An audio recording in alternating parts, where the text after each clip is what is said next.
Izibuhlungu-ke azipheli ngani zakwethu njengoba sithola-ke udaba-ke oluthinta-ke omunye-ke wonogada noma ngizothi-ke omunye wojele-ke e-prison warder-ke oye wadutshulwa-ke washona-ke khona lapho-ke endaweni yesigameko emva kokuthi-ke edutshulwe amahlandla-ke amaningana-ke. Isono esenziwe-ke ngabalisa-ke noma ngumlisa thizeni ongaziwa la kuzwakala khona-ke ubaba-ke womfana-ke oneminyaka-ke elingiselwa laphayana-ke engu-12 laphayana-ke okade-ke ecashile yena-ke umfanyana loyo ubaba wakhe-ke ngesikhathi-ke edutshulwa khona-ke endlini yakhe laphayana-ke e-Helzilmeer. Ubaba-ke ulingiselwa eminyakeni-ke yena-ke engu-45 odutshulwe washonela khona-ke lapho-ke endaweni yesigameko-ke.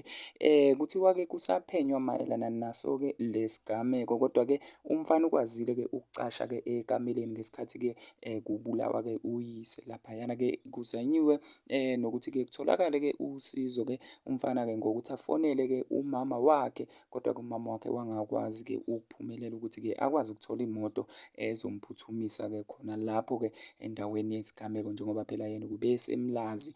Wengane zakwethu, ngiyafisa ukuzwa uvo lwenu-ke ngalolu daba kuyona-ke la e-comment section. Ningakhohlwa-ke nawe uku-subscribe-a. Thank you.